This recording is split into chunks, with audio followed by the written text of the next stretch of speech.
Bom, então vamos falar sobre o Estatuto da Criança e do Adolescente, parte 4. Nós paramos, por favor, próximo, não, isso, nós paramos aqui justamente na possibilidade de dispensa do estágio de convivência, né? Então vamos novamente recapitular o que nós estávamos falando sobre a questão do estágio de convivência. Eu dizia na aula passada que a lei exige um estágio de convivência.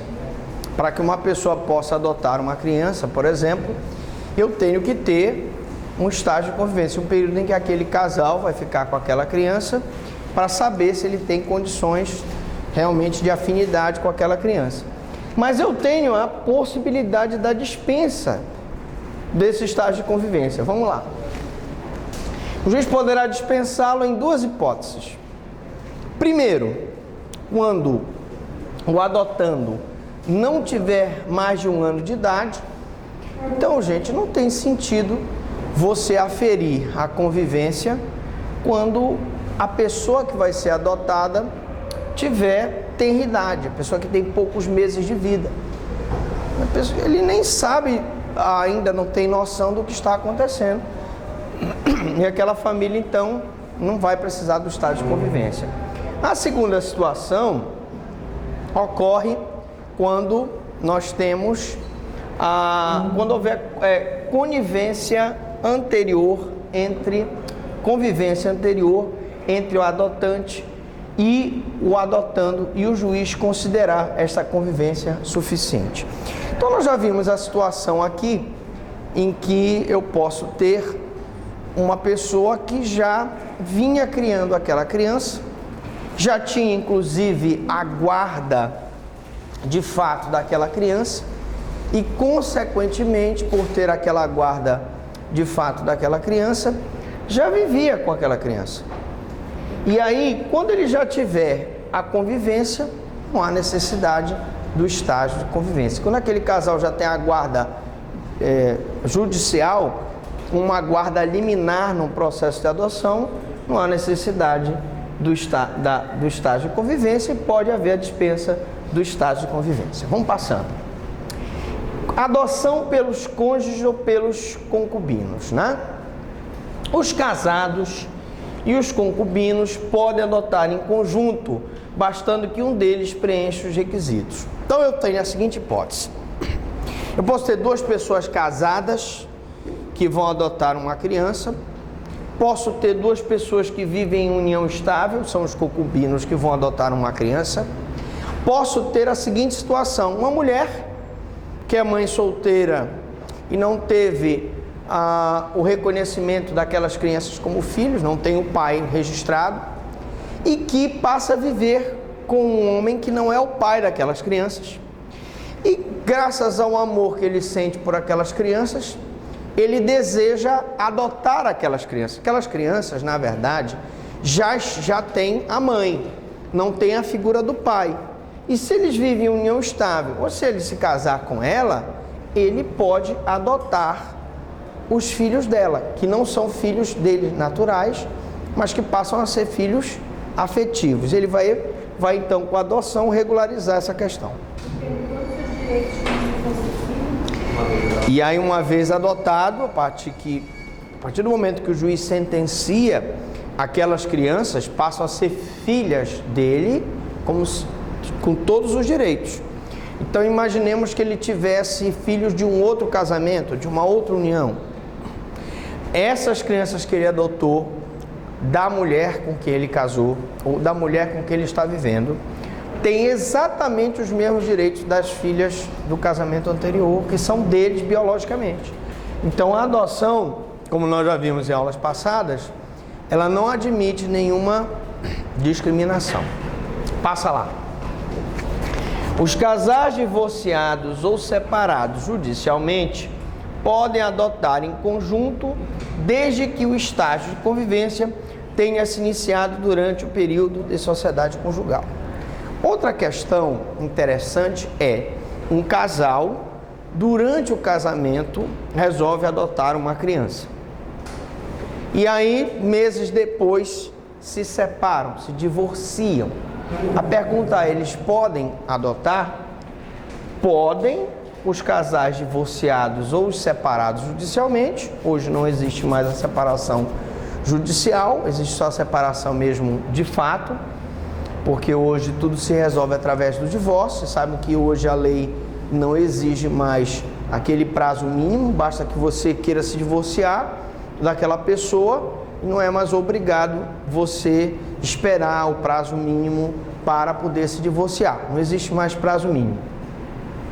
Então, os casais divorciados ou os separados judicialmente podem adotar em conjunto, desde que o estágio de convivência tenha iniciado durante o período da sociedade conjugal. Então, mesmo que eles se divorciem depois, se eles conviviam com a criança anteriormente, por uma questão de guarda,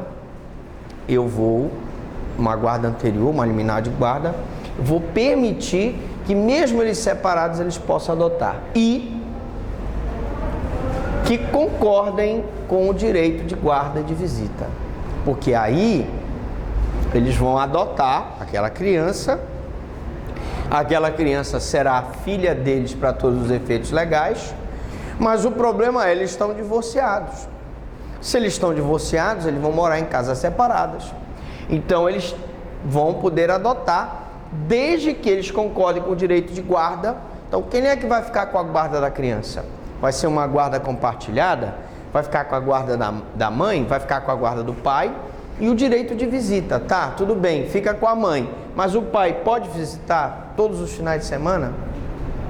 Essa é uma questão interessante, que se não houver acordo em relação ao direito de guarda e de visita, isso vai prejudicar o andamento do processo de adoção. Vamos passando. Adoção pelo morto. Pergunta é: o morto pode adotar? Pergunta de prova, né? Morto pode adotar? Essa é a pergunta. Resposta: sim, pode. A lei permite, desde que o processo de adoção tenha iniciado na vida da pessoa, do adotante, e que tenha existido uma declaração inequívoca de adotar. Nós tivemos um caso, quando eu estava trabalhando na Promotoria da Infância em Coraci, em que um senhor iniciou um processo de adoção de uma criança. Como ele tinha problema cardíaco, primeiro ele teve que colocar os estentes, e depois, devido a ele voltar a ter problema de triglicerídeos, ele teve novamente uma artéria entupida e teve um infarto e morreu. Ora, nós já tínhamos no processo de adoção uma declaração dele inequívoca de que ele desejava adotar aquela criança. Ele já tinha inclusive prestado aquele depoimento de que ele desejava adotar aquela criança. Então, mesmo ele já tendo morrido, aquela vontade que ele externou em vida vale para o processo de adoção. Então, cuidado. Existe adoção de pessoa morta, desde que o processo de adoção tenha iniciado em vida. Então, o professor não iniciou o processo de adoção, mas ele deixou uma escritura pública reconhecida em cartório que ele desejava adotar aquela criança. A lei é clara. Primeira condição é que o processo tenha iniciado em vida e que haja uma declaração dele. Aí sim, iniciou o processo, eu posso ter uma declaração no processo de que ele quer adotar, ou eu posso ter uma declaração em cartório de que ele deseja adotar. Passa lá, valente. Então, essa declaração pode ser feita no testamento, por exemplo, dele, no codicilo, que é aquela disposição de última vontade, mas deve ser trazida aos autos do processo de adoção. Então, ou eu tenho uma declaração dele perante o juiz da infância de que ele deseja adotar, ou eu tenho uma declaração extra autos que deve ser juntada no processo de adoção. A doutrina chama essa adoção de adoção póstuma ou adoção mortem. É a famosa adoção póstuma ou adoção pós-mortem. Vamos lá. A sua principal característica é que o juiz tem que retroagir os efeitos da sentença. A sentença retroage para a data do óbito. Então, evidentemente, que se ele já morreu, a morte dele extingue qualquer direito. Mas essa sentença, ela tem efeito ex tunc. Ela volta até a data do óbito, para justamente efetivar a adoção no nome daquela pessoa que morreu, e posteriormente aquela pessoa adotada vai se habilitar, inclusive, no inventário e partilha dos bens do falecido. Porque, como eu disse, a partir do momento que a pessoa adota, aquela pessoa adotada é filho para todos os efeitos legais. Não há que se falar em outra situação que não reconhecer que ele é filho. Pode passar. O senhor quer perguntar? Eu queria perguntar sobre a adoção para efeito de receber cada pensão a filha mulher, funciona quando o filho é entrada antes? Ele adota ele na verdade ele adota uma criança, né? E a partir do momento que Deus externou a vontade dele de adotar essa criança no processo ou num documento extra processo, mas desde que seja juntado no processo de adoção, ele morre, aquela criança vai ficar com o nome dele e vai ser habilitada como filha dele, inclusive no inventário e partilha. Ela vai receber os bens que ele deixou. Impedimentos especiais para adoção. Então nós temos aqui o artigo 42, parágrafo 1º do ECA, que diz: não podem adotar os ascendentes e os irmãos do adotando, por motivo de ordem sucessória. Então os ascendentes, ou seja, o avô e a avó, nós já tivemos oportunidade de falar isso em aulas passadas, não podem adotar o neto, tá? Por razões sucessórias. Por que, professor Franklin? Porque o filho concorreria com o próprio filho do filho. Vocês estão entendendo? O filho daquele casal que teve um neto, netinho, se o avô e a avó adotassem o netinho concorreria em igualdade de condições com o próprio pai, na herança dos avós. Tá? Também os ascendentes e os irmãos do adotando. Tá? Então, eu tenho, por exemplo, pai e mães e que vão adotar os irmãos, né, do adotando. Claro que nós já contamos aqui a história daquele casal americano, que eu contei da adoção internacional, que primeiro adotou duas crianças que haviam sido inclusive vítimas de violência sexual e que num segundo momento vieram ao Brasil e resolveram adotar o irmão das duas crianças que já haviam sido adotadas. Não é isso que a lei veda, tá?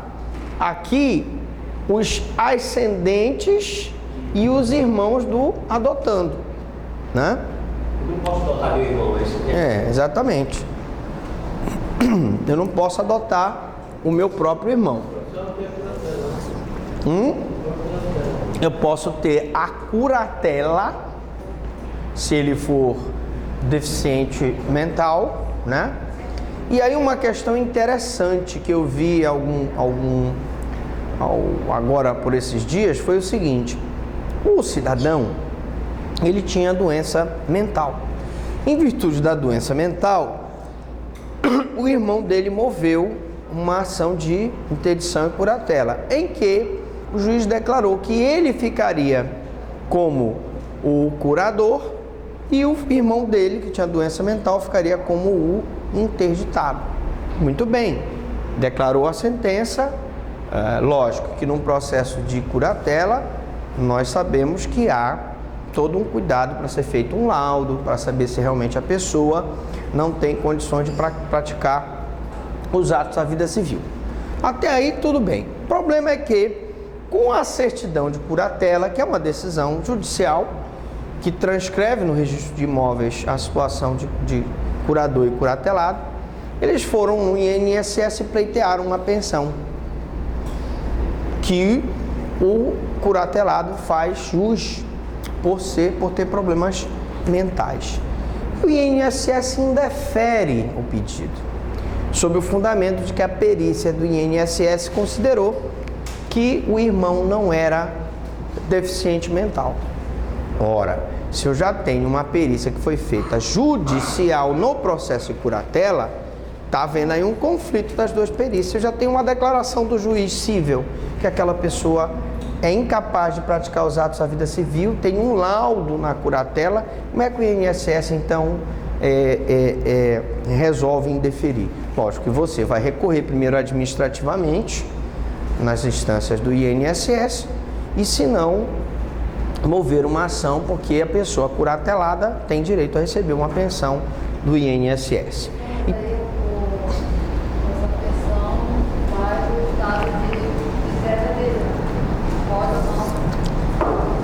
Não, a pensão não tem nada a ver com o estado de miséria dele. A pensão é clara. A pessoa que tem o benefício, a pessoa que é curatelada, tem direito de receber do INSS um benefício, tá?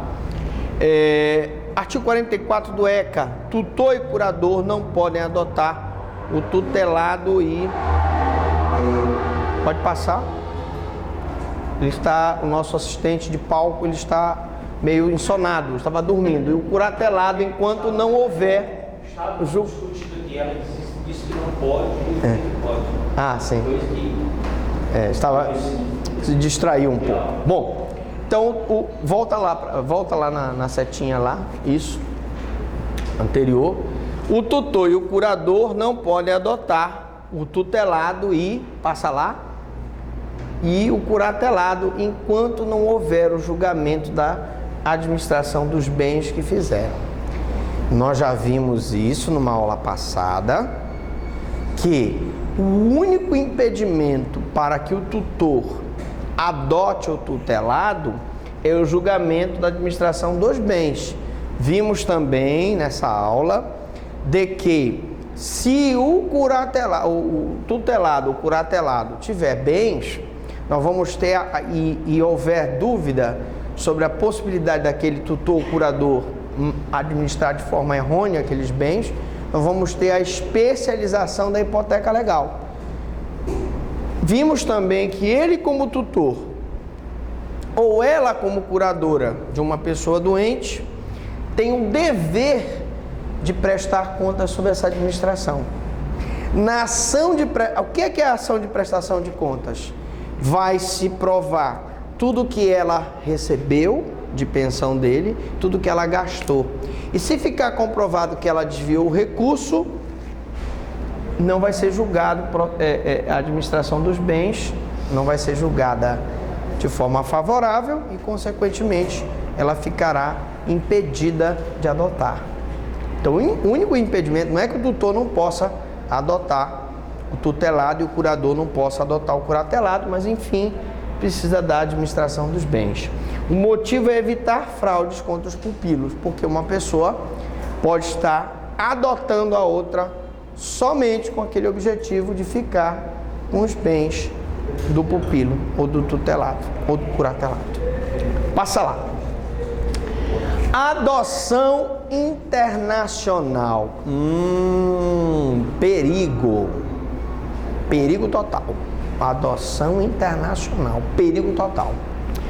Por quê? Primeiro, é a única forma de substituição da família estrangeira. Não existe, por exemplo, para os estrangeiros, guarda e não existe tutela. Colocação em família substituta estrangeira só se dá através de adoção internacional. Começa por aí. Segundo, só pode adotar pessoas estrangeiras que tenham domicílio no estrangeiro. Nós também já tivemos a oportunidade de ver isso na outra aula, de que o estrangeiro que tem residência no Brasil não é considerado apto para adoção internacional. A adoção internacional, ela é feita por estrangeiro domiciliado no estrangeiro. Por quê? Porque o estudo que vai ser feito é um estudo que vai ser feito no estrangeiro, no local onde ele mora, para constatar que ele tem condições de adotar. Esse estudo social feito lá vem para o Brasil, traduzido por tradutor juramentado, deve ser aprovado, porque nós já vimos também que o estrangeiro só adota uma criança, um adolescente brasileiro, se esgotadas todas as possibilidades da adoção nacional. Passa lá. Adoção por brasileiros é sempre adoção nacional. Então nós contamos o caso de uma moça, na época que eu estava respondendo não, eu era titular da 4ª Promotoria da Infância de Coraci, e eu tinha uma moça que era brasileira e que 6 meses vivia aqui e 6 meses ia para a Suíça, e que tinha o desejo de adotar a sobrinha, porque a mãe não cuidava da sobrinha. Ela, inclusive, era um caso de destituição do poder familiar, porque a mãe, ela expunha, né, havia uma exposição daquela criança a uma situação de risco, né? E essa irmã, com uma condição melhor, casada com um suíço, resolveu então adotar essa criança. E aí, essa mãe passa 6 meses aqui, 6 meses lá. Então, ela tem duplo domicílio, no mínimo. Agora, dizer que por ela morar 6 meses na Suíça eu tenho que fazer uma adoção internacional, se eu tinha conta de luz e comprovação de que ela trabalhava meio período aqui, meio período lá, eu posso perfeitamente fazer uma adoção nacional, tá bom? Vamos lá, continuando.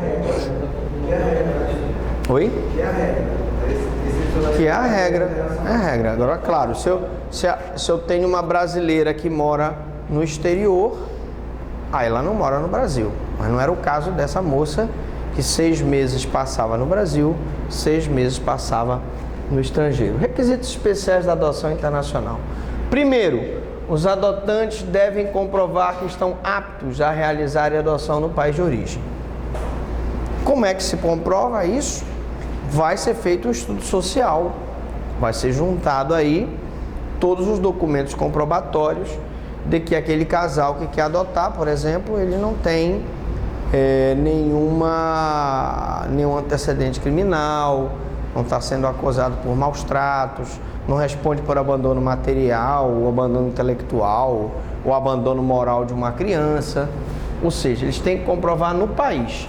Segundo, os adotantes devem juntar estudo psicossocial elaborado no país de origem. O estudo psicossocial é elaborado no país de origem. Se são americanos, é elaborado nos Estados Unidos. Se são italianos, é elaborado na Itália, e assim sucessivamente, por agência especializada. Aliás, eu quero dizer para os senhores que no caso de adoção internacional, existem muitos advogados que estão ganhando muito dinheiro porque montam uma agência especializada, um escritório especializado em fazer o que nós chamamos de adoção internacional. O escritório tem que ter todo um requisito, está escrito regularmente na vara da infância, está perante os conselhos de direitos, conselhos tutelares, tudo direitinho para que ele possa então ser cadastrado e possa fazer essa adoção internacional. Vamos passando aqui.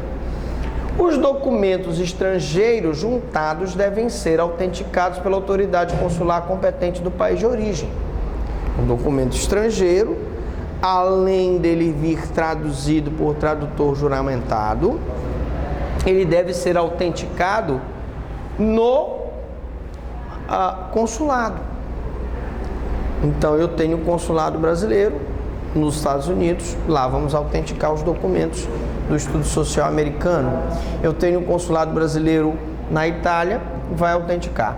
Devem também ser traduzidos por tradutor público juramentado. Não é qualquer tradutor, né? Ele tem que ter um tradutor público juramentado. 4. Análise prévia pela Comissão Estadual Judiciária de Adoção, se houver. E essa Comissão Estadual Judiciária de Adoção regulariza aqueles escritórios especializados na adoção internacional e que, portanto, vai analisar primeiro se está tudo certo. Se a comissão estadual der o parecer favorável, prossegue-se a adoção internacional, a parte do contraditório. Se não, aí já emperra o processo de adoção internacional. Requisitos especiais. A adoção internacional não concorre com a adoção nacional, porque nós já vimos, é um princípio de que ela não pode concorrer, porque nós já vimos que, primeiro, eu esgoto todas as possibilidades daquela criança ficar na família natural. Depois eu esgoto todas as possibilidades daquela criança ficar na família extensiva, ou na casa da avó, ou na casa da tia. Não havendo possibilidade, eu esgoto todas as possibilidades que uma família brasileira adote. Tá, professor, mas aí não quis a família natural, não quis a família extensiva e não quis ninguém aqui no Brasil. Nesse caso aí não tem jeito, aí eu vou enveredar pela adoção internacional. Passa lá. Ela é excepcional, ou seja, só pode ocorrer quando esgotadas as possibilidades ou houver inexistência de candidatos nacionais para adoção nacional. Se eu tiver que comprovar que existe um casal, existe uma família interessada em adotar aquela criança aqui no Brasil, não há que se falar em adoção internacional. Olha aí, repetindo, se eu tiver um casal aqui no Brasil interessado em adotar aquela criança, não há que se falar em adoção internacional, que primeiro eu esgoto a possibilidade daquela criança ficar aqui no Brasil. Passemos então. Estágio de convivência para adoção internacional. A lei fixa um prazo mínimo de 15 dias para crianças e até 2 anos é um prazo mínimo de 30 dias para pessoas com idade acima de 2 anos. Então, esse prazo mínimo de 15 dias, evidentemente, que o casal tem que ter um convívio, mesmo que seja uma criança pequena. Até para que nesses 15 dias decida, eu vou realmente adotar essa criança? Até 15 dias para crianças até 2 anos. E um prazo mínimo de 30 dias para pessoas acima de 2 anos. Se a pessoa tem, por exemplo, esse casal americano que adotou essa criança, essas 2 crianças, 2 meninas, depois veio e adotou o menino, que é irmão delas, né? Nós vimos, eu cheguei inclusive a ver, por uma coincidência, encontrei com eles no shopping. Eles passaram uns 30 dias aqui no Brasil, levando as crianças no shopping, levando as crianças, não eram mais crianças, eram adolescentes, levando no cinema, levando para passear numa praia, enfim.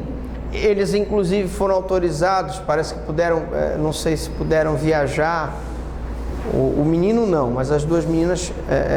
Então, quer dizer, é uma possibilidade que ele tem, fazer uma viagem para a Ilha do Mosqueiro, fazer uma viagem para Salinas, fazer uma viagem para Marudá, né? Ver lá a Praia de Crispim. Aquela convivência familiar. Até porque, de repente, aquele casal pode dizer, não queremos mais essa criança. Eles podem voltar atrás. Porque depois que há adoção internacional, depois que o juiz bate o martelo e a sentença declara a adoção, não tem como desfazer mais a adoção. Está feito. Passa lá. Este estágio precisa ser cumprido em território nacional. Então, as viagens, como eu disse, devem ser feitas aqui próximo, né? No balneário próximo. Não vão poder levar os meninos lá para dar uma volta em Orlando, na Flórida, não, porque as viagens, o estágio precisa ser cumprido em território nacional. Aliás, senhores, ele só pode levar, no caso, só pôde levar o menino, irmão das duas que eles já tinham adotado, depois que foi concluído todo o processo de adoção. E nós, inclusive, renunciamos o prazo recursal para que agilizasse o trânsito em julgado da sentença para que eles pudessem viajar. Passamos. O senhor pode renunciar ao prazo recursal? Posso. É isso que você quer saber? Não.